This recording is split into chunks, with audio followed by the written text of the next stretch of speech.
Salut tout le monde. Dans cette vidéo, on va corriger un exercice dont le but est d'étudier une onde lumineuse et de déterminer la longueur d'onde d'une lumière monochromatique. Un laser produisant une lumière monochromatique de longueur d'onde lambda éclaire une fente de largeur A sur un écran E placé à une distance D de la fente. On observe une figure constituée de taches lumineuses. Précisez le nom de phénomène observé. Donc cette figure prouve que la lumière subit le phénomène de diffraction. Donc première question, petit a, phénomène de diffraction. Petit b, quel est l'aspect de la lumière mis en évidence par cette expérience? La figure 2 prouve que la lumière subit le phénomène de diffraction comme celle d'une onde mécanique. Donc, cette expérience met en évidence l'aspect ondulatoire de la lumière. Bien. Question 2. L'angle θ de la figure 3 représente l'écart angulaire entre le centre de la tasse centrale et la première extinction. Petit a, donnez la relation entre θ, lambda et A. Donc on sait que l'écart angulaire θ pour une lumière monochromatique est toujours égal à la longueur d'onde lambda sur la largeur A de la fente. On passe à la question petit b. Montrez que l'expression de la largeur L de la tasse centrale est L égale à 2 lambda D sur A.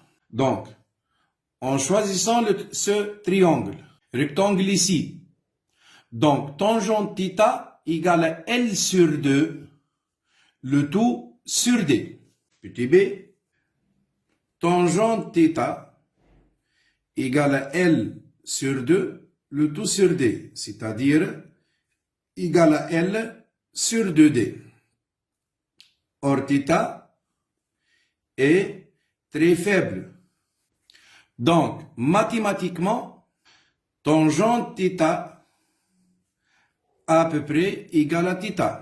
Donc, on peut déduire ici que θ égale à L sur 2D. Relation 2. Comme θ égale à lambda sur A et θ égale à L sur 2D, donc 1 et 2 implique que L sur 2D égale à lambda sur A. Et par la suite, L égale à 2 fois D fois lambda, le tout sur A. Bien. On passe à la question petit 3. Pour une distance D égale à 1,5 m, on fait varier la largeur A de la fente et on mesure la valeur L correspondante. Les résultats de l'expérience ont permis de tracer la courbe de L égale à F de 1 sur A. Donc voici la courbe. L en millimètres en fonction de 1 sur A fois 10, 3 mètres moins 1. Donc c'est une droite qui passe par l'origine.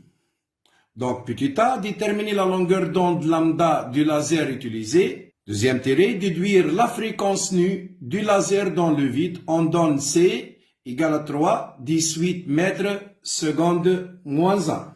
La courbe de L égale à F de 1 sur A est une droite qui passe par l'origine. Donc L égale à P fois 1 sur A, avec P égale la pente. Or L égale à 2D fois lambda sur A, c'est-à-dire fois 1 sur A. Donc, par identification, on peut déduire que 2D fois lambda égale la pente P. Donc, lambda égale à P sur 2D. Donc, connaissant la valeur de P, on peut déduire la longueur d'onde lambda. Or, P égale. Donc, pour calculer la pente, il faut choisir deux points. Donc, le point, c'est 2 points. 10 moins 2, chaque division correspond à 2 mm. Sur 5 moins 1, 10 moins 3, mètre moins 1.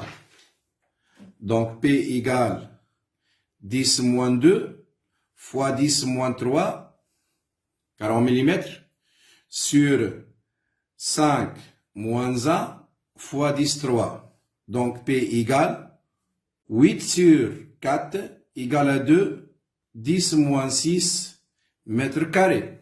Lambda égale P sur 2D, c'est-à-dire 2 fois 10 moins 6 sur 2 fois D, 1,5 mètre. Donc, A égale à 0,66 10 moins 6 mètres.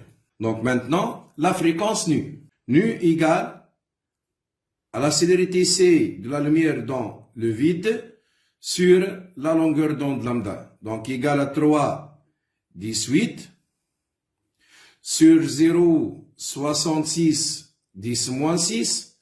Donc à peu près égal à 4,5 10 14 Hertz.